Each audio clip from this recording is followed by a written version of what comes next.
Well, right up to Mark Noble getting sent off, I thought the players were great. I think that when you get your goal in front and you've lost your last home game, you want a response from your players. I thought we got that. You got playing against a very good side, and we matched them. And I think that the goal for Ravel's great. It gives him a lot of confidence in his development and the growth he's got. But we found a difference in Everton when Lukaku came on, and we had to make sure we controlled that situation, which was Everton getting more and more in the attacking mode, because playing off him was more difficult for us to cope with. But our defensive qualities really shone through again, because there's no chances created by Everton in terms of goal scoring opportunities, because I can't remember Yussi making a save up to Baines putting ball in the back of the net for the first goal. So we contained them really well.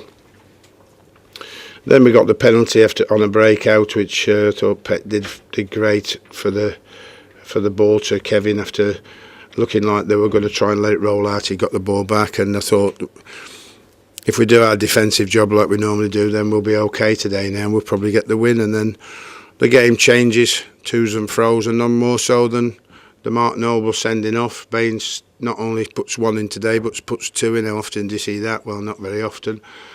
And it's 3 out of 2 games at home here, because Pennant did the same to us against Stoke. So you don't expect 3 in 2 games. You only expect about 3 in the entire season, but he's put 2 in 1 game. Mark Noble's got sent off. I've had a look at it.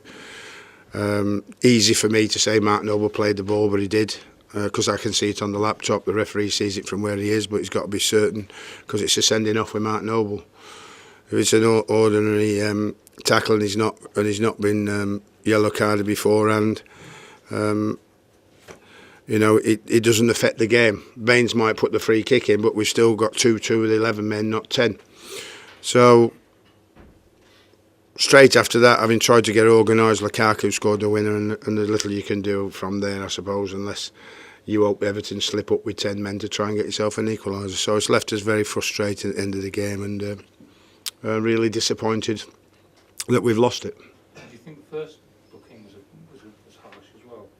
Yeah, I mean, I have to say, I've got to be careful about what I say today. Unfortunately, we all have to be careful, because we get brought up about what we say about the referee, and we get fined.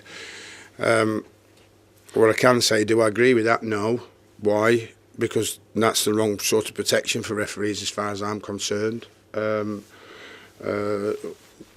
If we want to make the referees better, then they've got to be criticised like us all. We all get criticised in this game. But for me to say or commit too much in terms of how I felt the referee played today, I would get myself into trouble, and the last thing I want to do is give the FA any of my money that I worked really hard for. So I'll take it up with the delegate and Mike Riley, whoever need to, after, and re-look at the performance again of our team and the referee tomorrow, and make me report to the delegate how I see fit. So that's all I can do within the system that we have today.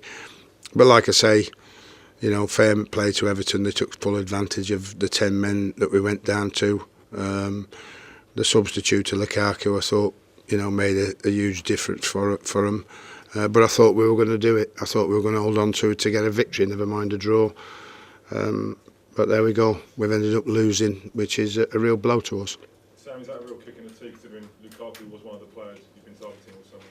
He was when he scored the winner, yeah. I think that I've been talking to Jose all summer about will he, won't he, and obviously it was no. Until I think Demba Ba decided to stay, and then there was a quick shift around with a few hours to go, and Everton got there before us and West Brom. So, that's the way the cookie crumbles, as they say. All right, guys, thank you.